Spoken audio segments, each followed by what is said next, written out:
Arizona is packed with stories that reach far deeper than its deserts and canyons. Hidden ruins, unexplained symbols, vanished cultures, and strange legends linger across the state. From remote cliff dwellings to mysterious petroglyph sites, these ancient mysteries leave behind clues but never full answers, turning the landscape into one giant puzzle waiting to be explored. The Hohokam Canal system and its sudden collapse. You can still feel the heat rising off the desert floor long before you see what's left of the old Hohokam world.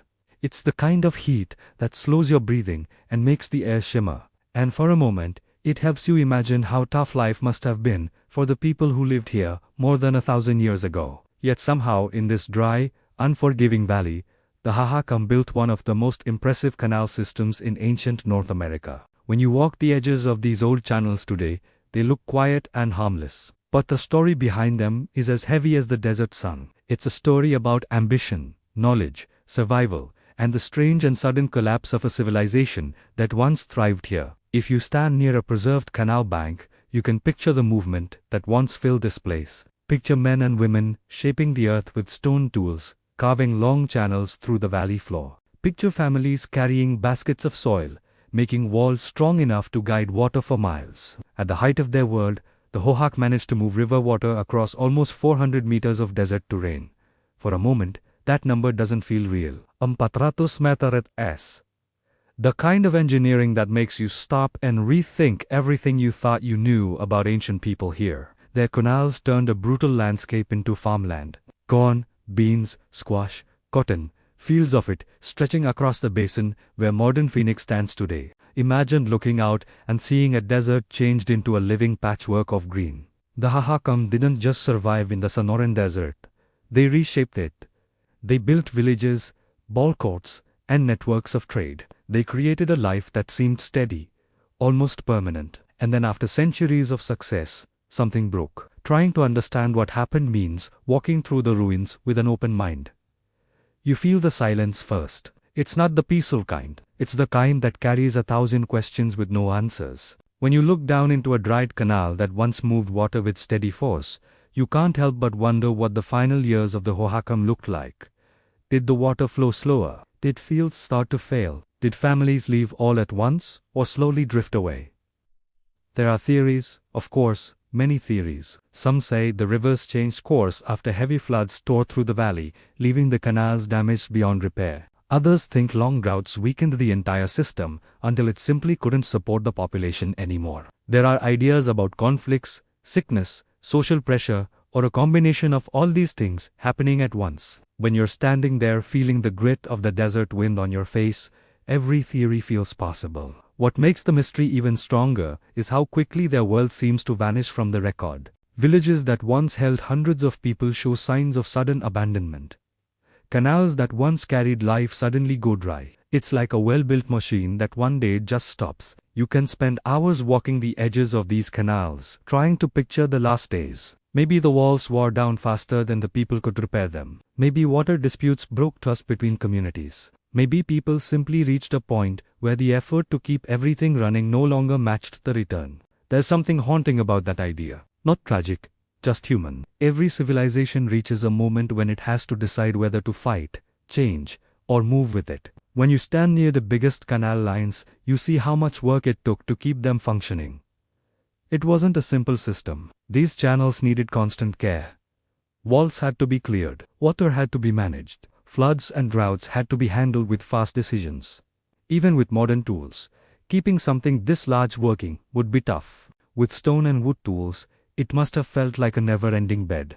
Still, it's hard to ignore the skill behind it all. The Hohokam didn't just dig deep trenches. They understood the land slope, the way water slowed or sped up, and how to guide it without losing control. If the water moved too fast, the canal walls could break. If it moved too slow, the channel could fill with silt. Every stretch required calculation, observation, and teamwork. You can almost imagine the engineers of their time walking the canals, checking the flow, listening to the sound of the water, making sure everything stayed balanced. That's what makes the collapse feel so puzzling. How could people this skilled let things fall apart? Maybe they didn't let anything happen. Maybe they fought until the very end. You can picture those final efforts. families trying to fix damaged channels, leaders arguing about what to do next, workers trying to save crops that wouldn't grow. The desert can wear even the strongest community down, especially when the weather shifts in ways no one expects. Another layer to the mystery is the social side. Some archaeologists think the pressure of managing such a huge irrigation system may have created stress inside the community. When a system this large starts to fail, leadership becomes hard. People might start blaming each other. Small problems turn into big ones. Jaspuchis grow. When you look at the long canal lines fading into the distance, it's easy to see how managing them could feel overwhelming. But the collapse isn't the whole story. What remains today carries a quiet power. Walking along these canals gives you a strange mix of respect and sadness. You feel respect for the engineering mind behind it all, and sadness for how little we truly understand about their final years. The desert still holds their work, even if only in fragments. Some canal paths line up perfectly with the streets and neighborhoods of modern Phoenix. In a strange way, the city still follows the blueprint. The Hohokam laid down long before skyscrapers and highways appeared. If you visit East spots now, the air feels still, but the land holds memory. You can run your hand along the old canal bank and feel how carefully it was packed. You can crouch at the bottom of a dry channel and stare up at the sky, imagining what it looked like when water once shimmered through it. Sometimes the wind rushes through with enough force to make you think someone is walking behind you. It's easy to forget how many lives passed through here over the centuries. There's a quiet moment that always hits visitors, the moment when you realize how much work it took to keep everything alive. You start thinking about your own routines, your own struggles, and how strange it must have felt for the Hohokam to leave behind a world they built with their hands. Whether they scattered into nearby regions or blended into other communities, their legacy remains in the ground itself. And even without written records, the canals speak for them. Today, if you walk some of the marked trails, you might hear distant traffic. But the deeper you go, the more the desert takes over. Preso bushes shake softly in the wind. The smell of dust mixes with the warm air. In late afternoon, the sun drops low and paints everything a deep gold. It's easy to stand there and think about how different this place used to look. Instead of empty canals, there were flowing channels lined with people carrying water jars guiding their crops toward harvest. Some parts of the modern city still depend on irrigated water that follows the old paths. That small connection feels almost symbolic. Even though the Hohokam collapse remains unsolved, their work still shapes life in the valley. Their story isn't gone. It's just hidden beneath layers of time, sand, and development. When you leave the site, it tends to stay with you. Maybe it is the silence or the sense that something important happened here and slipped away before anyone could understand it.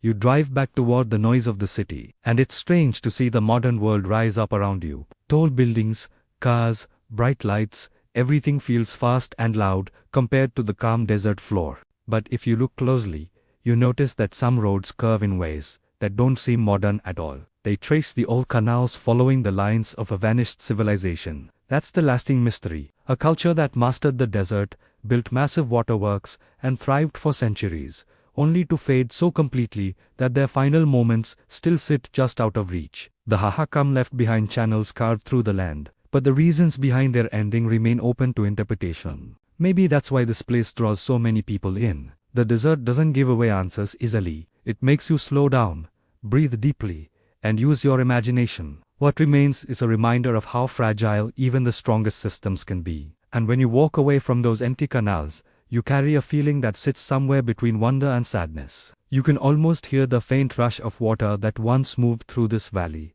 keeping a civilization alive. And even though that sound is long gone, the land still remembers. The White Tank Mountain Petroglyphs. The first thing you notice when you walk into the canyons of the White Tank Mountains is the quiet. It's a thick, warm silence that hangs in the air between the rocks. Almost like the place is waiting for you to notice something. The sun hits the dark stone cliffs and makes them shine in a deep brown tone, and the whole landscape feels older than anything around the Phoenix Valley. Then, as you get closer to the large boulders scattered along the trails, you start to see the marks.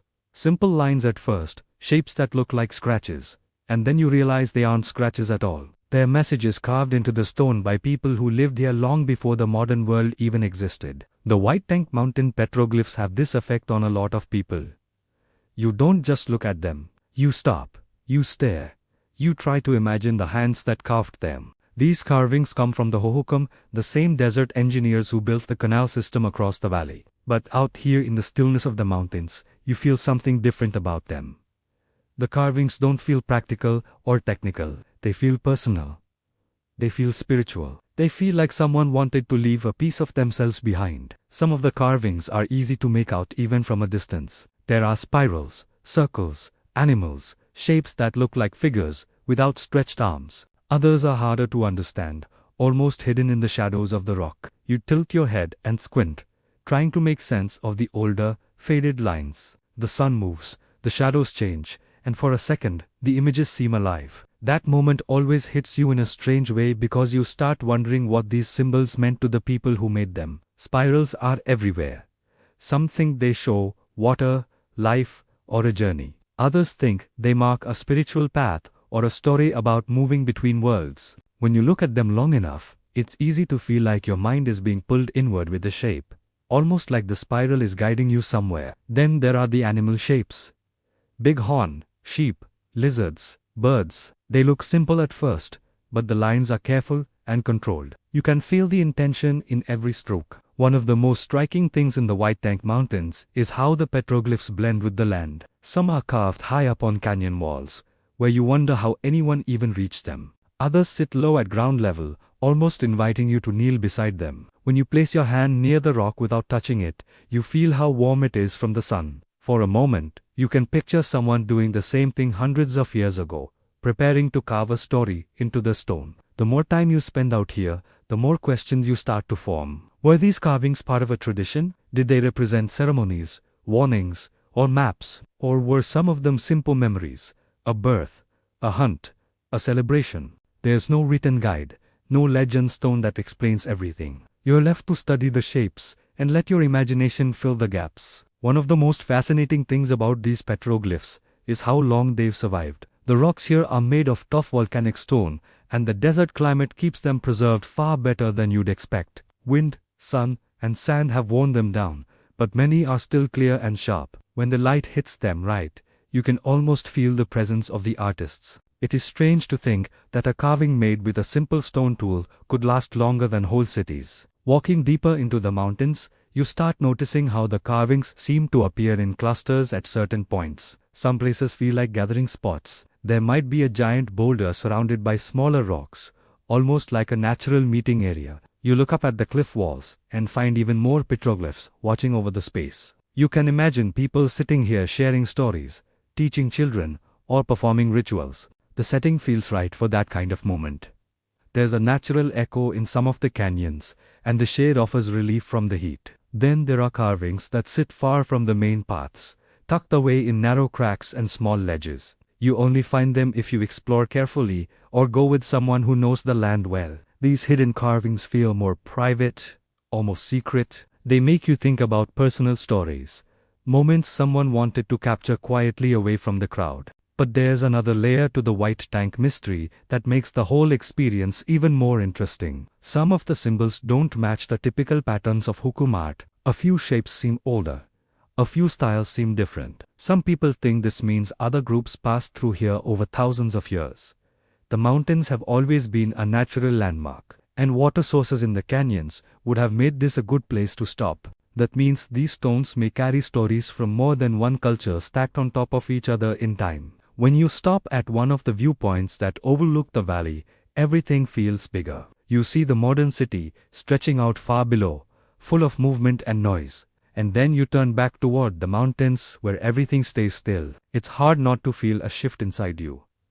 Down there is the fast world. Up here is the old one, and the carvings are like a thin bridge connecting the two. Standing near one of the larger panels, you notice how the desert sounds change as the day moves on. In the morning, you hear birds and the soft scratch of small animals moving in the brush. In the afternoon, the heat grows heavy, and the wind turns slow and warm. By evening, you hear nothing but the faint shift of rocks cooling under the dimming sun. The petroglyphs change with the light. In the early hours, they're sharp and bright. At midday, they flatten out. At sunset, they start glowing with a soft orange tone that makes them stand out again. That sunset moment is the one that stays with you. If you've ever tried to imagine the ancient desert at night, the White Tank Mountains make that easy. Once the sun drops, the air cools fast, the sky turns clear and deep. Stars fill the darkness in a way that almost overwhelms you. You imagine the people who carve these stones looking at the same sky. Maybe some of the symbols even connect to the stars. Circles, lines, grids, some designs almost look like maps. But again, nothing is certain. You're left with possibilities, and that's part of the magic. Visitors often say they feel watched in the canyons. Not in a scary way, but in a quiet, aware kind of way. The petroglyphs sit on the rocks like faces, turned toward the trails. Some even look like eyes. It's easy to see why the place feels spiritual. There's a sense that the mountains remember every footstep, every whisper, every moment. When you head back to modern life, the memory of the petroglyphs doesn't fade quickly. You might find yourself thinking about the spiral you saw on a high wall or the simple figure carved with such confidence you wonder what the carver was thinking. Were they telling a story about their life? Were they marking a sacred spot?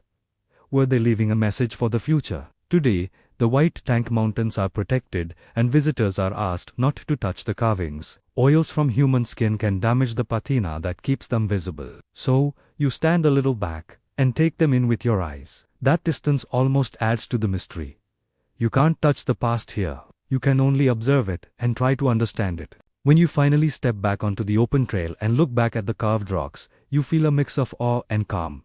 You carry this quiet respect for people who lived close to the land and left behind signs of their thoughts in a way that survived centuries. The mystery of the White Tank petroglyphs isn't about solving anything. It is about standing in the presence of something ancient and letting it speak in its own silent way. The ancient ruins of Wupatki and their abandonment. The land around Wupatki looks empty at first, almost too wide for the human mind to take in. It stretches out in long waves of red earth and scattered rock, with the San Francisco peaks rising in the distance like a blue shadow. The wind comes at you steady, carrying that dry, dusty smell you only get in high desert country.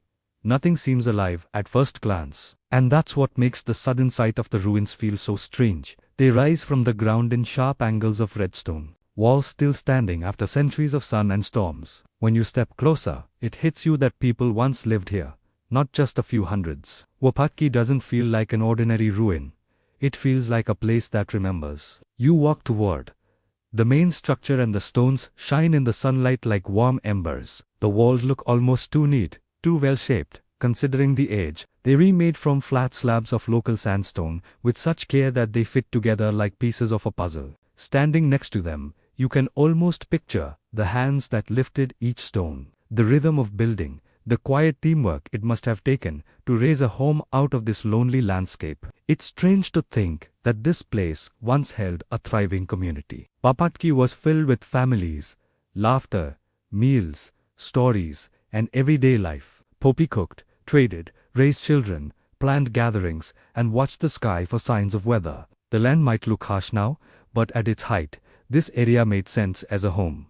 The soil here, though dry, can support crops when the climate cooperates. The people who settled this region, ancestors of the PBLO cultures, knew how to read the land. They timed their planting with the monsoons. They stored water. They traded far beyond the borders of their own villages. And the location itself wasn't chosen by accident. Wupatki sits near volcanic fields, where black cinders stretch out in long, dark patches. When the volcano called Sunset Crater erupted around the year 1085, it covered the surrounding land with ash. At first, that must have been terrifying. Raining fire, earth shaking, fields buried. But after the ash settled, it changed the soil's chemistry. It helped trap moisture and created a new layer of fertile ground. For a time, it made farming easier. That's when people began gathering here in larger numbers, building rooms, plazas, ball courts, and even sound-enhancing structures that carry voices farther than you'd expect. Walking through the ruins today, you feel the closeness of the old community in the main building, which once stood at multiple stories. You can trace the outlines of rooms. Some rooms feel tight and warm, maybe used for storage or sleeping. Others open into small plazas, where people likely gathered. A few steps away sits a round structure often called the ball court. When you stand in the center of it, the wind echoes differently. You can imagine a crowd gathered around the edge watching a ritual game or some sort of community event. Then there's the blowhole, a natural opening in the earth where air rushes in or out depending on underground pressure. The movement feels almost alive. One moment the air pulls inward, the next it pushes out with surprising force. Visitors often say, it feels like the earth is breathing. It's easy to see why ancient people may have considered it sacred. You stand there and feel the cool air hitting your face. And for a moment, it's easy to imagine someone hundreds of years ago doing the same thing, wondering what hidden world lay below. Even though Wupatki looks remote now, at its height, it was part of a larger network of communities. People traveled between settlements, shared resources, and maintained ties with groups across the southwest. They carried items like shells from the Pacific coast and turquoise from far-off mines. That means Wupatki wasn't just a quiet outpost. It was connected, important, and full of life. And then just a few generations later, it was abandoned. That's the part that makes the mystery feel heavier. As you walk the site, you stand in an empty room and picture it once filled with food, tools, baskets, and voices. Then you remember that everything was left behind. People moved away, not slowly and gradually across centuries, but in a window of time short enough that it leaves you wondering why. One of the strongest theories ties back to the same volcano that helped bring people here. Over time, the ash layer that once trapped moisture may have begun blowing away. Without it, the soil turned dry again, and farming became harder. You can imagine families watching their fields fade and thinking about trying their luck somewhere else. Climate patterns may have shifted to long droughts swept through the southwest around this period. Crops would fail, water sources would shrink, and communities would feel the pressure. Wupatki sits in a region where rainfall can change everything. Too much rain brings erosion, too little brings hunger. The people living here understood these cycles well. But if the land stopped supporting them, the choice to leave may have been practical. There are other ideas as well. Some think the land simply couldn't support the growing population for long. The area around Wupatki was never lush. Even at its best, it required careful planning to make it work. As families grew, they may have pushed the limits of what the soil and water could provide. Eventually, moving on might have been better than staying. But the most mysterious question is how fast it all happened. Walking the site today, you get the sense of a place that was suddenly left behind. It doesn't feel worn down by time alone. It feels paused.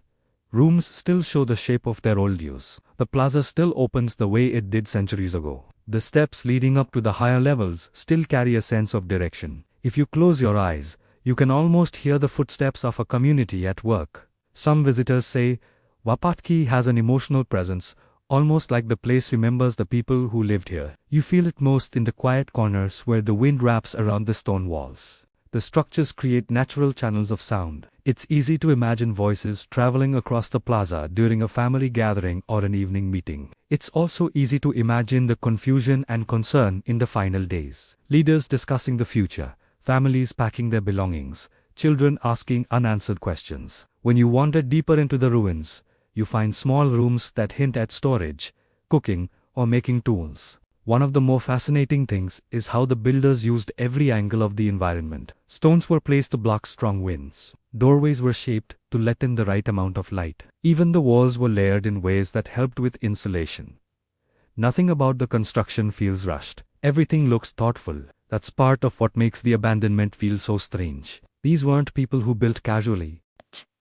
They put care into every room. If they left, they likely had a serious reason. Today, the area around Wupatki is quiet, except for the sound of the wind brushing across the rocks. Sometimes you hear ravens calling from the cliffs. Sometimes the air goes still and the silence becomes almost unreal. You walk from ruin to ruined and the ground crunches lightly under your feet. The red dust sticks to your shoes. The sun presses down hard, but the deeper corners of the structures offer shade that feels almost cool. If you stand on a higher lookout, you can see how far the desert stretch. It gives you a sense of how isolated the community must have felt, even while being part of a trade network. The view is wide and beautiful, but also harsh. It's as easy to imagine the frustration of trying to farm during a drought or watching a field fail after too much wind. When you finally walk away from the ruins, the feeling stays with you. Wupatki isn't just a collection of old walls. It's the memory of a living community preserved in stone and silence. You leave with questions. Why here? Why then? And why so suddenly? Maybe the people simply followed the land signals and moved on, seeking better ground.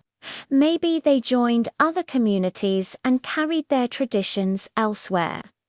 What remains on the desert floor today is a quiet reminder that even strong settlements can fade, and sometimes the reasons slip away long before the structures do.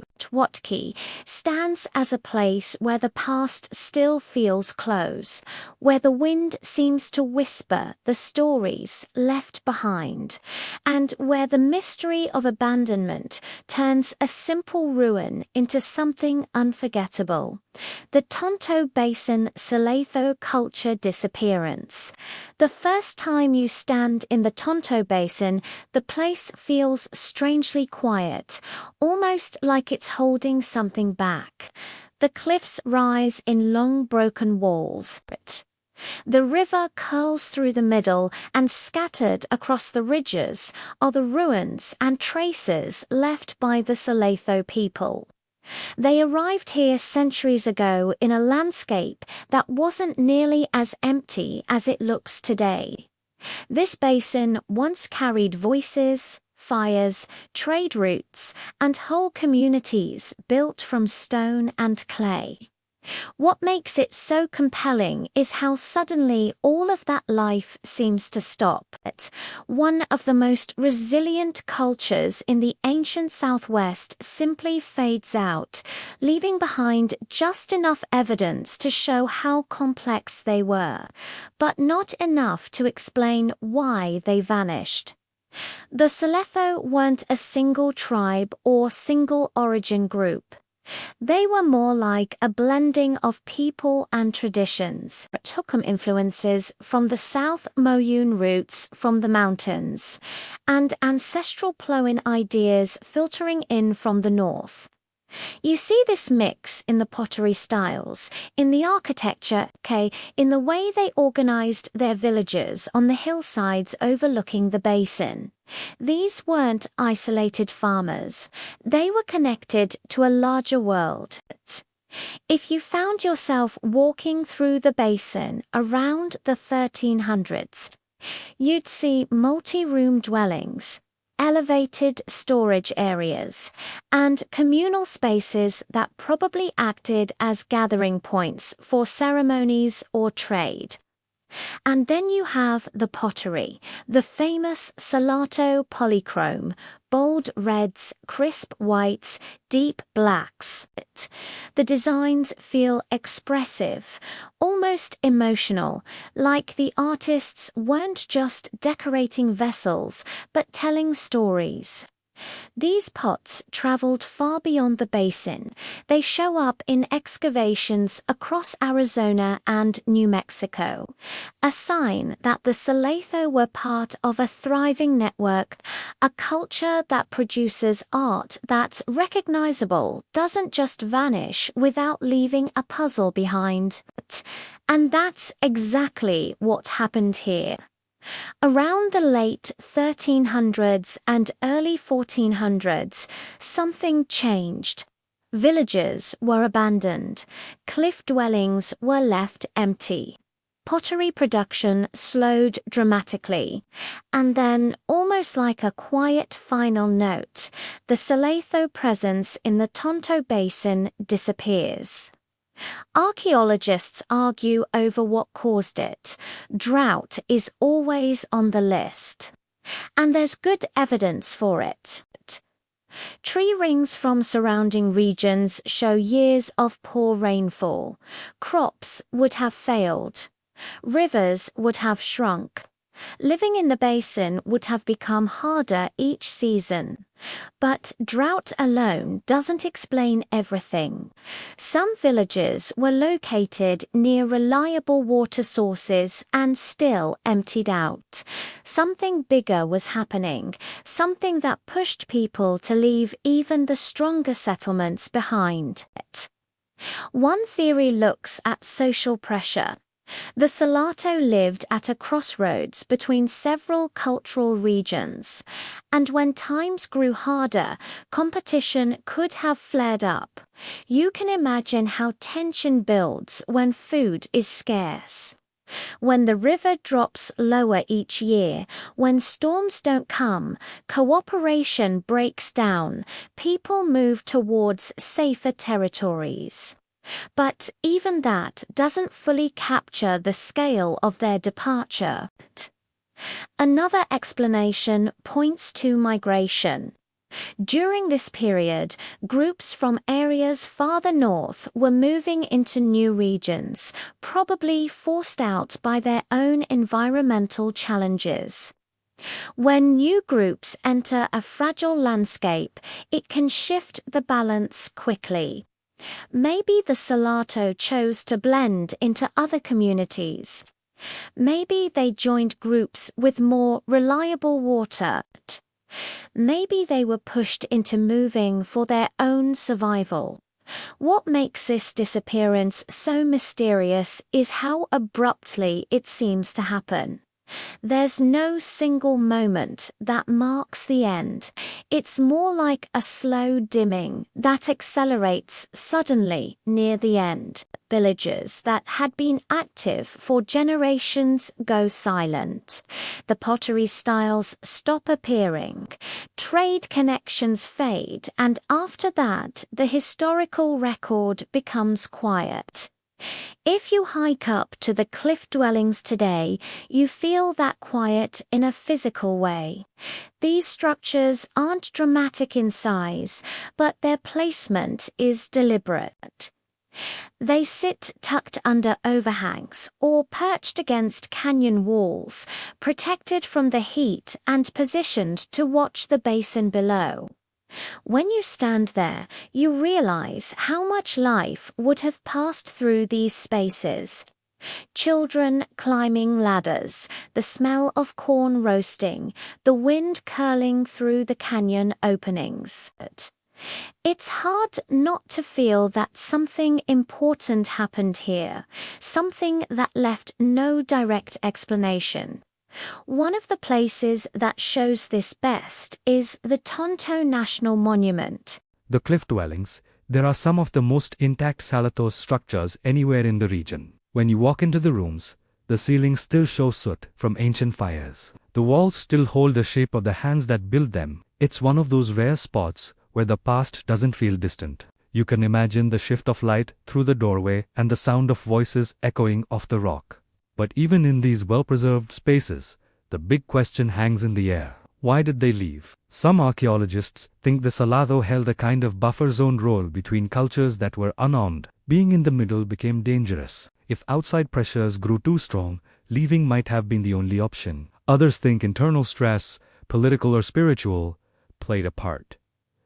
The Salado world wasn't simple. It was layered with traditions drawn from multiple cultures. Holding those together might have become too difficult in the face of environmental collapse. There's also the possibility that the Salado didn't disappear at all. They simply became part of other communities. Some modern tribes trace portions of their heritage back to groups that once lived in the basin. Though these connections often survive through oral stories rather than written records, if the Salado merged into larger or more stable societies, the culture would blend, shift, and eventually lose its distinctiveness. That kind of disappearance is quiet, but it's no less real. Today, when you visit the Tanto Basin, it doesn't feel empty. It feels layered. The air carries that subtle desert smell, dry grass, sun-warmed stone, a hint of mosquite.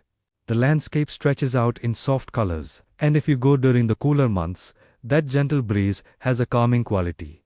But beneath that calm, there's a sense of something unfinished. The ruins don't feel abandoned in a tragic way. They feel paused, as if the people stepped out and never came back. Walking the trails, you'll notice the same thing that archaeologists have debated for decades. The basin is beautiful, but it's harsh. Summers can be brutal, and water has always been the deciding factor here. When the river drops low, the land tells you immediately. You can imagine how much harder life would have become for the Salado as the climate shifted. Even today, ranchers and residents keep a close eye on water levels. The challenges haven't changed much in 700 years. My own impression is that the disappearance wasn't a collapse in the dramatic sense. It feels more like a gradual decision made family by family, community by community. The environment tightened, the soil grew tired, outside pressures increased, and the people eventually moved on. Not defeated, just practical. They knew the land better than anyone, and they understood when it was time to seek new horizons. What remains is a mystery shaped not by a single event, but by the slow push of many forces at once. And that's what gives the Tanto Basin its quiet pull. You can stand in the ruins and feel both the presence of the people who lived here and the absence of the answers they left behind. The story isn't solved, and maybe that's why the basin still feels like it's watching, waiting, and holding on to the last chapter of a world that once thrived along its cliffs and rivers.